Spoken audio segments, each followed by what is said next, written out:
India first ಗೆ ಸ್ವಾಗತ. ನಾನು ವಿದ್ಯಶ್ರೀ. ಈ ಸ್ಕ್ರಿಪ್ಟ್ ರೆಡಿಯಾಗಿ 2 ವರ್ಷ ಆಯಿತು. ನಿನ್ನೆ ರೀರೈಟಿಂಗ್ ಆಗಿತ್ತಷ್ಟೇ ಡೈರೆಕ್ಷನ್ಗೆ ನಿಂತಹ ಡಿಕೆಶಿ ಡೈರೆಕ್ಟ್ ಆಕ್ಷನ್ ಕಟ್ ಹಿಡಿದ್ರು. ಡಿಕೆಶಿ ಸಿಂಗಲ್ ಡೈಲಾಗ್ಗೆ ತೆರೆ ಮೇಲಿನ ಸಿಂಗಂಗಳ ಬೆವರಿಳಿದಿದ್ದು ಬಣ್ಣವೇ ಮಾಸಿದೆ.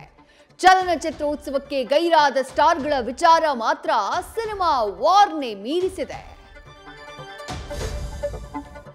ಧರ್ಮ ಉಳಿಬೇಕು, ಉಳಿಸಬೇಕು, ನಮ್ಮ ಧರ್ಮ ಕಾಪಾಡಬೇಕು. ಇವತ್ತು ಮಾರಿಗುಡಿಯಲ್ಲಿ ಡಿಕೆಶಿ ಮತ್ತೆ ಹಿಂದುತ್ವ ಮಂತ್ರ ಪಠಿಸಿದ್ರು. ಕುಂಭದಲ್ಲಿ ಮಿಂದು ಬಂದು ಶಿವಯೋಗ ಆರಂಭಿಸಿದ ಈ ಶಿವನಿಗೆ ಬಿಜೆಪಿ ಶಿಂಧೆ ಪಟ್ಟ ಕಟ್ಟುವ ಯತ್ನ ಕೇಳ್ತಿದೆ. ಪಟ್ಟ ಖಚಿತ ಅಂತ ಶಿವಗಂಗಾ ವರ್ಷಾಂತ್ಯಕ್ಕೆ ರಕ್ತಾಕ್ಷರದ ಶಪಥಗೈದಿದ್ದಾರೆ. ರಾಜ್ಯದಲ್ಲಿ ದುಬಾರಿ ದುಕಾನ್ ಓಪನ್ ಆಗಿದೆ. ಎಲ್ಲ ಹೋದ್ರೂ ದರಗಳ ಏರಿಕೆ ದರಬಾರೆ. ನಾಳೆ ಬಜೆಟ್ ಅಧಿವೇಶನ ಆರಂಭ ಆಗ್ತಾ ಇದೆ.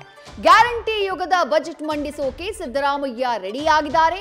ಕಮಲ ತೆನೆ ಯುದ್ಧಕ್ಕೆ ನಿಂತಿದ್ರೆ ಛಲವಾದಿ ನೇತೃತ್ವದಲ್ಲಿ ದಲಿತ ಹಣದ ಬಗ್ಗೆ ಹೋರಾಟ ರೂಪುಗೊಳ್ತಾ ಇದೆ.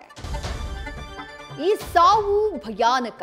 ಹರಿಯಾಣದ ರೋಹ್ಟಕ್ನ ಹುಡುಗಿ ರಾಜಕೀಯದಲ್ಲಿ ಬೆಳೆಯೋ ಹಂಬಲ. ಕಾಂಗ್ರೆಸ್ ಜೊತೆ ನಂಟು ಹೊಂದಿದ್ದ ಹಿಮಾನಿ ಭಾರತ್ ಜೋಡೋದಲ್ಲಿ ಹೆಜ್ಜೆ ಹಾಕಿದ್ಲು. ಈಗ ಸಾಂಪ್ಲಾ ಬಸ್ ನಿಲ್ದಾಣದ ಬಳಿ ಸೂಟ್ ಕೇಸ್ನಲ್ಲಿ ಹೆಣುವಾಗಿ ಸಿಕ್ಕಿದ್ದಾಳೆ. ಈ ಹತ್ಯೆ ದೇಶದಲ್ಲಿ ದೊಡ್ಡ ಸಂಚಲನ ಸೃಷ್ಟಿ ಮಾಡಿದೆ. ನ್ಯೂಸ್ ಫಸ್ಟ್ ನಿರ್ಭೀತಿಯಿಂದ ನಿಮ್ಮ ಪರವಾಗಿ.